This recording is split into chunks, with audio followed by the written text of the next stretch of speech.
Hello everyone, welcome to Vajiram pointer daily prelim analysis dated 3 अगस्त। अब पहले आर्टिकल में क्या है कि हिमाचल प्रदेश में बेसिकली क्लाउड बर्स्ट हुआ, जिसकी वजह से यहाँ की रिवर्स जो हैं काफ़ी स्वेल्ड अप हो गई हैं। ब्यास रिवर न्यूज़ में, तो ब्यास रिवर के बारे में देख लेते हैं static facts.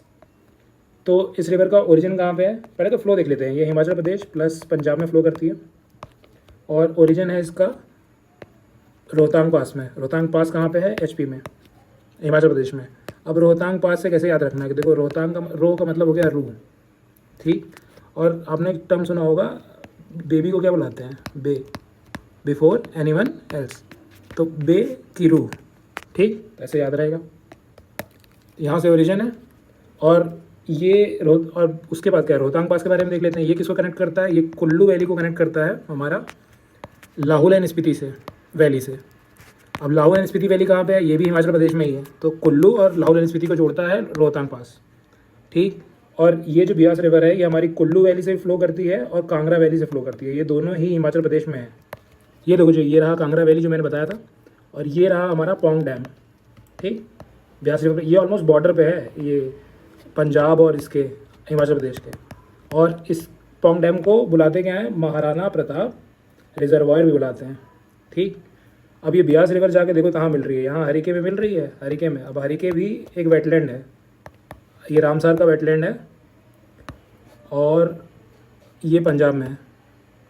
Confluence of Beas and Sutlej river. अब सतलज रिवर का ओरिजिन कहाँ पे होता है? सतलज रिवर का ओरिजिन जो है तिब्बत में होता है, ठीक। नेक्स्ट चलते हैं।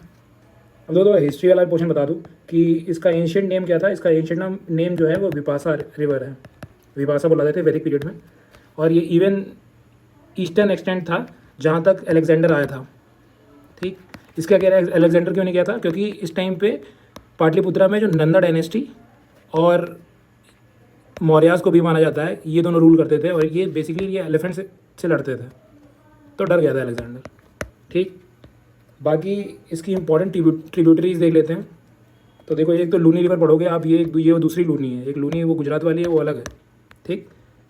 ये याद रखना है। एक बाणगंगा याद रखना है। इसको मैं लेफ्ट और राइट नहीं याद रखना है क्योंकि इतनी इंपॉर्टेंट नहीं है, बट फिर भी याद रख लो कि लूनी, बाणगंगा, उहाल, और एक है कहाँ गई, पार्वती, और एक हो गई तीर्थन, ठीक है। ये याद रखना है। बाकी तो मैंने बता दिया सब। नेक्स्ट चलते हैं।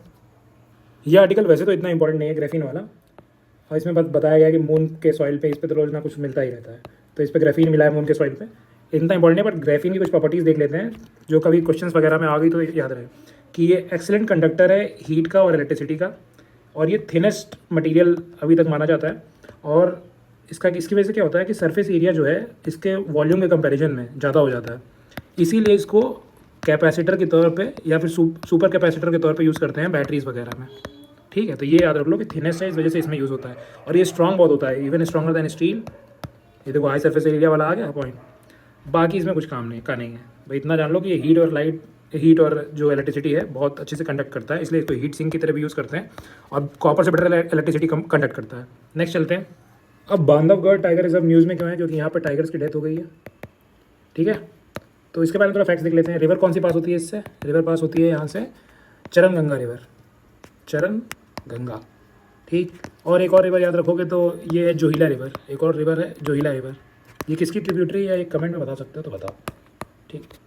बाकी कुछ काम का नहीं है। हाँ, रॉयल बंगाल टाइगर्स देख सकते हैं, ये जो हैं ये एंडेंजर्ड होते हैं, साइट्स के 1 में आते हैं अपेंडिक्स में, WPA एक्ट में भी 1 में आएंगे। इंपॉर्टेंट स्पीशीज़ जो है वो WPA में शेड्यूल 1 में ही आती हैं। और इनके बारे में ये बंगाल में ही नहीं मिलते हैं, ठीक है। ये राजस्थान में मिलेंगे, तो MP में भी मिलेंगे, कई जगहों पे मिलते हैं। बाकी ये नॉकटर्नल हंटर होते हैं, बेसिकली अपने शिकार को रात में मारते हैं। बाकी कुछ काम का नहीं है। नेक्स्ट चलते हैं। ये बस 1 वर्ड के लिए याद रखने की बात है कि ऑस्मोलाइट्स क्या होते हैं। ये बेसिकली ऑर्गेनिक मॉलिक्यूल्स होंगे जो क्या करते हैं, स्ट्रेस के टाइम पे जो प्रोटीन की फोल्डिंग होने लगती है, ठीक है, प्रोटीन गलत तरीके से फोल्ड होने लगता है, जिसकी वजह से वो अपना काम नहीं कर पाता है, तो उसको रोकने में काम आता है। बस इतना याद रखो, इससे ज़्यादा कुछ काम का नहीं है इसमें। नेक्स्ट देखो, अब बेसिकली ये कोई इंस्टीट्यूट है, इसने बनाया है, ये काम का नहीं, ना ही ये मेटल एयर बैटरीज काम की हैं, ठीक। बट फिर भी जैसे कि इस बार जो मेटेलिक ऑर्गेनिक फ्रेमवर्क आया था ना प्रीलिम्स में, वो 2 साल तक ऐसे ही न्यूज़ में था, कोई कुछ नहीं पूछ रहा था इसके बारे में, कोई बात भी नहीं कर रहा था, एंड फिर वो आ गया प्रीलिम्स में।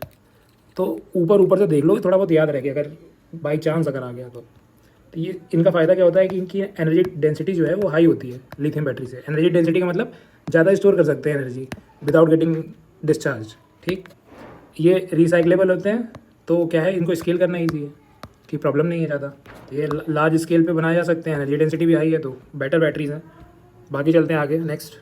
इसमें भी वर्ड एसोसिएशन पता होना चाहिए। डार्क टूरिज्म क्या होता है, मतलब ऐसी जगहों पे टूर करना जो कि किसी नेगेटिव इंसिडेंट से रिलेटेड है, जैसे कि मान लो कि जहाँ ट्रेजेडी हो गई है, डेथ हो रखी है लोगों की, वही इन्हीं सब चीज़ों से। ये कोई ज़्यादा काम का नहीं है, बट फिर भी बस वर्ड याद रहना चाहिए कि ये ऐसा कुछ था। नेक्स्ट, भूल जाओ, ये सुना भी था कभी। नेक्स्ट, बकवास। ये बकवास वैसे तो इसको भी भूल जाना चाहिए, बट एक बात इसमें इंपॉर्टेंट दी हुई थी कि ये इंडिया की फर्स्ट एवर इंडिजिनस सबमरीन थी।